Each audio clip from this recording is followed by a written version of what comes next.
So guys, selamat datang ke SRTV. So ini adalah video head to head untuk perlawanan yang akan berlangsung pada 12 hari bulan nanti. Ini adalah perlawanan away untuk Sabah FC, perlawanan kedua terakhir bagi menentukan lagi kedudukan kita, adakah kita kekal untuk berada di tangga ketiga dan bilang orang memudahkan lagi lah untuk perlawanan yang seterusnya. So head to head kali ini adalah mengenai sekali lagi Kedah dan juga Sabah FC, perlawanan away untuk Sabah dan akan berlangsung pada 9 malam. Take note lah tentang perlawanan tu. So aku bercadang untuk membuat watch along, tapi tengok dulu kalau diberikan masa aku akan buat watch along untuk perlawanan ni. InsyaAllah kamu doakan lah. Jadi seperti biasa untuk head to head ni kita akan bincangkan mengenai sejarah pertemuan di antara kedua pasukan ni dan 4 perlawanan terakhir yang telah mereka lalui yang membuatkan mereka berada di kedudukan masing-masing menuju ke penghujung saingan Liga Super. Jadi kita akan mulakan dulu dengan sejarah pertemuan di antara kedua pasukan ni guys. Dari tahun 2022 hingga tahun 2024, di mana kalau kita tengok di sini perlawanan ni Sabah hanya tewas sekali salah, itu pada tahun 2023 untuk away sebanyak 2-1.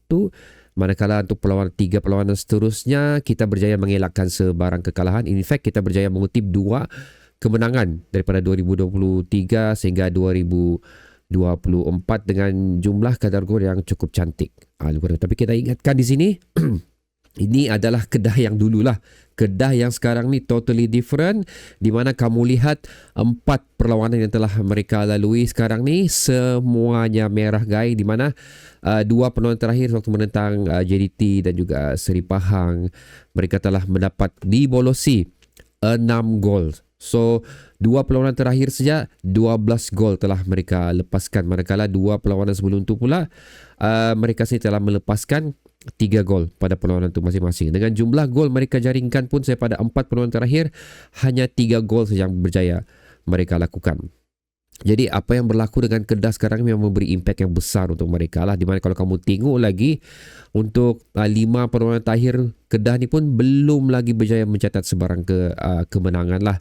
Manakala untuk Sabah FC pula guys, untuk 4 perlawanan terakhir Sabah FC seperti mana yang kita semua tahu, walaupun dengan kepincangan kita ni, alhamdulillah kita belum mencatat lagi sebarang kekalahan. In fact, kalau kamu tengok dari segi 5 perlawanan terakhir, memang seri je lah melulu. Dan alhamdulillah untuk perlawanan menentang PDRM hari itu kita berjaya mengutip 3 mata yang kita inginkan di Likas. Kalau disediakan dari segi kadar kemampuan gol kita pula, memang kita mampu untuk menjaringkan gol pada mana-mana perlawanan. In fact, kecuali waktu menentang Selangor tempoh hari lah. Manakala untuk menentang Terengganu tu sebenarnya aku menjagakan satu perlawanan yang sukar, tapi berjaya juga kita melakukan sesuatu. So hasil daripada apa yang telah dimiliki oleh kedua-dua pasukan ni, ini adalah kedudukan carta Liga terkini sebelum bermulanya kick-off perlawanan ni, di mana Sabah berada di tangga ketiga dan juga Kedah berada di tangga ke sorry guys, sakit batukak aku ni, tangga ke-11. Ada juga potongan mata ataupun denda yang diberikan terhadap Kedah lah. So itu memberi impak yang besar. Di mana kalau kita tengok sini guys, aku ingin menjemput untuk melihat dari segi jumlah gol yang dilakukan memang cukup berbeza. 20 gol perbezaan yang dilakukan di antara Kedah dan juga Sabah. Begitu juga bolos, 47 bolos telah dilakukan oleh Kedah, dimiliki oleh Kedah, manakala Sabah hanya 31. Walaupun aku katakan bolos Sabah ni hanya 31, tapi kalau dikira dari segi among top 5, kita adalah tim yang punya bolos yang cukup buruk lah. Okay? Di mana Kuching 25, Terengganu 25, Selangor 16, JDT 8, Kedah 31.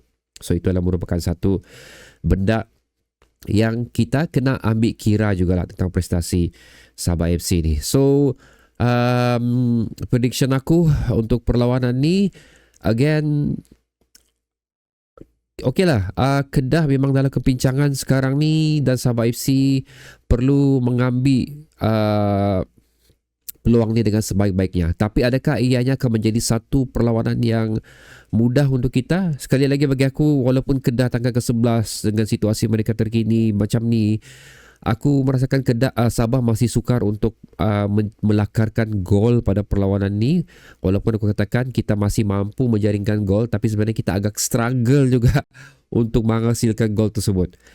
Jadi prediction aku Sabah akan menang, tapi jumlah gol yang mungkin tidak akan setanding seperti mana seperti mana Seri Pahang lakukan. Jadi aku menganggarkan di sini 2 gol untuk Sabah. Aku 50-50 sebenarnya ni, pasal aku merasakan Kedah boleh melakukan gol.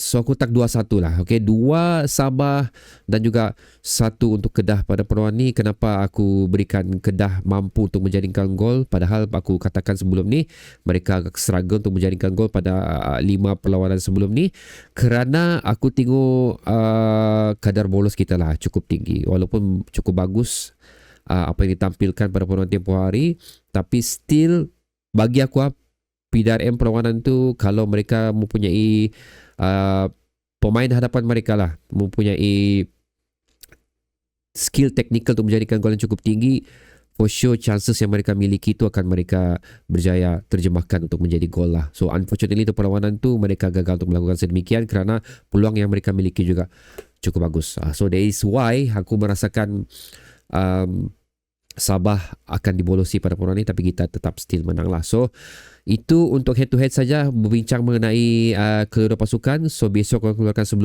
video sebelum 90 minit. Di sana kita akan bercerita lebih lanjut lah mengenai pemain Sabah FC, persiapan Sabah FC untuk mengharungi perlawanan ni. So bagaimana pula prediction anda guys untuk perlawanan Kedah menentang Sabah? Match away untuk Sabah FC ni, adakah kita mampu untuk bilang orang